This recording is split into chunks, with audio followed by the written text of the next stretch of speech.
ಈ ಜಗತ್ತಿನಲ್ಲಿ ಯಾವ ವ್ಯಕ್ತಿ ಕೂಡ ಹುಟ್ಟುತ್ತಾ ಸೋಮಾರಿಯಾಗುವುದಿಲ್ಲ. ಆತ ಒಂದು ಅನಾರೋಗ್ಯದಿಂದ ಬಳಲುತ್ತಿರಬೇಕು, ಇಲ್ಲವೇ ಯಾವುದೇ ಒಂದು ಸ್ಪಷ್ಟ ಪ್ರೇರಣೆ ಇಲ್ಲದಿರಬಹುದು. ನೀವು ಕೂಡ ನಿಮ್ಮ ಜೀವನದಲ್ಲಿ ದೊಡ್ಡ ಸಾಧಿಸಬೇಕು ಅಂದುಕೊಂಡಿದ್ದೀರಾ, ಆದರೆ ನಿಮ್ಮ ಸೋಮಾರಿತನ ಮತ್ತು ಕೆಲಸವನ್ನು ಮುಂದೂಡುವ ಅಭ್ಯಾಸ ನಿಮ್ಮ ಕನಸನ್ನು ಹಾಳು ಮಾಡುತ್ತಿದೆಯೇ? ಹಾಗಾದರೆ ಈ ವಿಡಿಯೋ ನಿಮಗಾಗಿ. ನೀವು ಈ 6 ಜಪಾನೀಸ್ ತಂತ್ರಗಳನ್ನು ತಿಳಿಯಲೇಬೇಕು. ನೀವು ನಿಮ್ಮ ಜೀವನದಿಂದ ಸೋಮಾರಿತನವನ್ನು ಬೇರು ಸಮೇತವಾಗಿ ಕಿತ್ತು ಬಿಸಾಕಬಹುದು. ಅದರಲ್ಲೂ ವಿಶೇಷವಾಗಿ 6ನೇ ತಂತ್ರ ಮಾತ್ರ ಯಾವುದೇ ಕಾರಣಕ್ಕೂ ಮಿಸ್ ಮಾಡೋಕೋಬೇಡಿ. ಏಕೆಂತಂದ್ರೆ ಅದು ನಿಮ್ಮ ಜೀವನದ ಕೆಲಸದ ವೇಗವನ್ನು ಬದಲಾಯಿಸಿ ಬಿಡುತ್ತದೆ. ಅದಕ್ಕೂ ಮೊದಲು ಒಂದು ವಿಷಯ ಯೋಚಿಸಿದ್ರಾ? ಜಪಾನ್ ದೇಶ ಒಂದು ಶಿಸ್ತು ಮತ್ತು ಸಮಯ ಪ್ರಜ್ಞೆ ಇಡೀ ಜಗತ್ತಿಗೆ ಮಾದರಿ.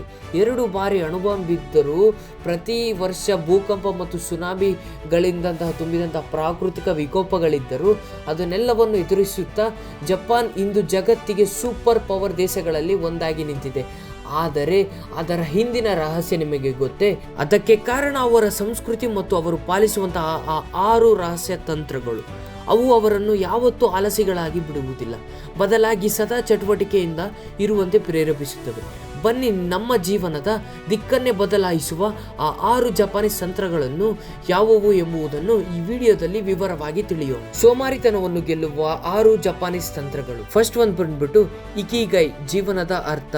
ಇದರ ಅರ್ಥ ಬಂದ್ಬಿಟ್ಟು ನಿಮ್ಮ ದಿನವನ್ನು ಒಂದು ಸಣ್ಣ ಉದ್ದೇಶ ಅಥವಾ ಧ್ಯೇಯವನ್ನು ನಿಗದಿ ಮಾಡಿಕೊಳ್ಳಿ. ಇದರಿಂದ ನಿಮ್ಮ ದಿನವು ಉದ್ದೇಶಪೂರ್ವಕವಾಗಿ ಪ್ರಾರಂಭಿಸಲು ಸಹಾಯ ಮಾಡುತ್ತದೆ. ಉದಾಹರಣೆಗೆ, ಇಂದು ನಾನು 30 ನಿಮಿಷ ವ್ಯಾಯಾಮ ಮಾಡುತ್ತೇನೆ ಅಥವಾ 2 ಪುಸ್ತಕದ ಪುಟಗಳನ್ನು ಓದುತ್ತೇನೆ ಎಂದು ಸ್ಪಷ್ಟವಾಗಿ ಹೇಳಿಕೊಳ್ಳಿ. ಇದು ನಿಮ್ಮ ದಿನದ ಆರಂಭದಲ್ಲಿ ಮನಸ್ಸಿಗೆ ದಿಕ್ಕನ್ನು ನೀಡುತ್ತದೆ. ಇದರಲ್ಲಿ ಸೆಕೆಂಡ್ ಒಂದು ಬಂದ್ಬಿಟ್ಟು ಕಾಯಿಜೆನ್, ಸಣ್ಣ ಸುಧಾರಣೆಗಳು. ಇದರ ಅರ್ಥ ದೊಡ್ಡ ಗುರಿಯನ್ನು ಸಣ್ಣ ಮತ್ತು ನಿರ್ವಹಿಸಲಾಗುವಂತಹ ಹಂತಗಳಾಗಿ ವಿಭಜಿಸುವುದು. ಭಾರಿಯಾಗಿ ತೋರುವಂತಹ ಕೆಲಸಗಳನ್ನು ಪ್ರಾರಂಭಿಸಲು ಇದು ಸಹಾಯ ಮಾಡುತ್ತದೆ. ಉದಾಹರಣೆಗೆ, 10 kg ತೂಕ ಕಳೆಯುವುದು ಎಂಬುದು ನಿಮ್ಮ ಗುರಿ. ದಿನಕ್ಕೆ 15 ನಿಮಿಷ ನಡೆಯುವುದು ಎಂಬ ಸಣ್ಣ ಗುರಿಯನ್ನು ಹಾಕಿಕೊಳ್ಳಿ. ಸಣ್ಣ ಗುರಿಗಳು ಆಲಸ್ಯವನ್ನು ಮೀರಿಸುತ್ತವೆ. ಇದರಲ್ಲಿ ಥರ್ಡ್ ಒಂದು ಬಂದ್ಬಿಟ್ಟು ವಾಬಿ ಸಾಬಿ, ಅಪೂರ್ಣತೆಯ ಸೌಂದರ್ಯ. ಇದರ ಅರ್ಥ ಪರಿಪೂರ್ಣತೆಗಾಗಿ ಕಾಯುವುದನ್ನು ನಿಲ್ಲಿಸಿ, ನನಗಿದ್ದಷ್ಟು ಸಾಕು ಎಂಬ ಮನೋಭಾವದೊಂದಿಗೆ ಕೆಲಸವನ್ನು ಆರಂಭಿಸಿ. ಉದಾಹರಣೆಗೆ, ವ್ಯಾಯಾಮವನ್ನು ಪರಿಪೂರ್ಣವಾಗಿ ಮಾಡಲು ಬರದಿದ್ದರೂ ಸಾಧ್ಯವಾದಷ್ಟು ಮಾಡಿ. ಪ್ರಾರಂಭಿಸುವುದೇ ಮುಖ್ಯ, ಪರಿಪೂರ್ಣತೆಗಾಗಿ ಕಾಯಲಿಕ್ಕೆ ಹೋಗಬೇಕು. ಇದರಲ್ಲಿ ಫೋರ್ತ್ ಒಂದು ಬಂದ್ಬಿಟ್ಟು ಮೋಜಿ ಬಾಕೆ, ಸಮಯದ ಗಡಿಗಳನ್ನು ನಿಗದಿಪಡಿಸುವುದು. ಇದರ ಅರ್ಥ ಕೆಲಸ ಮತ್ತು ವಿಶ್ರಾಂತಿಗಾಗಿ ನಿರ್ದಿಷ್ಟ ಸಮಯವನ್ನು ನಿಗದಿ ಮಾಡಿಕೊಳ್ಳುವುದು.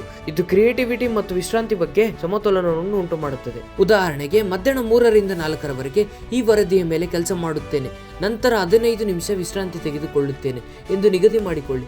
ಸಮಯದ ಒತ್ತಡವು ಸೋಮಾರಿತನವನ್ನು ಕಡಿಮೆ ಮಾಡುತ್ತದೆ. ಇದರಲ್ಲಿ ಫಿಫ್ತ್ ಅಂತ ಬಂದ್ಬಿಟ್ಟು ಶೋಜಿಕಿನ್, ತಾಳ್ಮೆಯ ಮನಸ್ಥಿತಿ.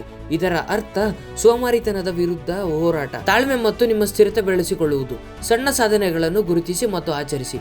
ಉದಾಹರಣೆಗೆ, ನೀವು ಈ ವಾರ 3 ದಿನ ವ್ಯಾಯಾಮ ಮಾಡಿದ್ದೀರಾ, ಅದಕ್ಕಾಗಿ ನಿಮ್ಮನ್ನು ನೀವೇ ಹೊಗಳಿಕೊಳ್ಳಿ. ತಾಳ್ಮೆಯಿಂದ ಸಣ್ಣ ಯಶಸ್ಸು ದೊಡ್ಡ ಬದಲಾವಣೆಗೆ ಕಾರಣವಾಗುತ್ತದೆ. ಸಿಕ್ಸ್ತ್ ಒಂದು ಕೊನೆಯ ತಂತ್ರ ಬಂದ್ಬಿಟ್ಟು ಕೆಂಪೋ, ಸರಳತೆ ಮತ್ತು ಸಂಘಟನೆ. ಇದರ ಅರ್ಥ ನಿಮ್ಮ ಕಾರ್ಯಸ್ಥಳ ಅಥವಾ ದಿನಚರಿಯನ್ನು ಸರಳಗೊಳಿಸಿ ಅಥವಾ ಸ್ವಚ್ಛಗೊಳಿಸಿ. ಅಸ್ತವ್ಯಸ್ತೆಯ ಮಾನಸಿಕ ಅಸ್ಪಷ್ಟತೆ ಮತ್ತು ಆಲಸ್ಯಕ್ಕೆ ಕಾರಣವಾಗಬಹುದು. ನಿಮ್ಮ ಕೆಲಸದ ಮೇಜನ್ನು ಶುಚಿಯಾಗಿಡಿ, ಕೆಲಸಕ್ಕೆ ಅಗತ್ಯವಿರುವ ಸಾಧನೆಗಳನ್ನು ಮಾತ್ರ ಹತ್ತಿರ ಇಡಿ. ಸರಳ ಪರಿಸರವು ಮನಸ್ಸನ್ನು ಕೇಂದ್ರೀಕರಿಸಲು ಸಹಾಯ ಮಾಡುತ್ತದೆ. ನಾವು ಈ 6 ಜಪಾನೀಸ್ ತಂತ್ರಗಳಿಂದ ಏನು ಕಲಿಬೇಕಪ್ಪ ಅಂತಂದ್ರೆ, ಸೋಮಾರಿತನವನ್ನು ಗೆಲ್ಲುವುದು ದೊಡ್ಡ ಬದಲಾವಣೆಗಳಿಂದಲ್ಲ, ದಿನನಿತ್ಯದ ಚಿಕ್ಕ ಚಿಕ್ಕ ಆರಂಭಗಳಿಂದ, ಸ್ಪಷ್ಟ ಗುರಿಗಳು ಮತ್ತು ಸರಳ ಆಚರಣೆಗಳಿಂದ. ಇಂದಿನ ಸಣ್ಣ ಹೆಜ್ಜೆಯೇ ನಾಳೆಯ ನಮ್ಮ ಯಶಸ್ಸು ಎಂದು ನಾವು ತಿಳಿಯಬೇಕು. ಈ ವಿಡಿಯೋ ನಿಮಗೆ ಇಷ್ಟ ಆಗಿದ್ರೆ ಲೈಕ್ ಮಾಡಿ, ಶೇರ್ ಮಾಡಿ, ಕಮೆಂಟ್ ಮಾಡಿ. ಯಾರಾದ್ರೂ ಸಬ್ಸ್ಕ್ರೈಬ್ ಮಾಡ್ಕೊಂಡಿಲ್ಲ ಅಂದ್ರೆ ಸಬ್ಸ್ಕ್ರೈಬ್ ಮಾಡ್ಕೊಳ್ರಿ ಅಂತ ಹೇಳ್ತಾ ಮತ್ತೊಂದು ವಿಡಿಯೋ ಜೊತೆ ನಾಳೆ ನಿಮ್ಮ ಮುಂದೆ ಬರ್ತೇನೆ. ಅಲ್ಲಿವರೆಗೂ ನಮಸ್ತೆ.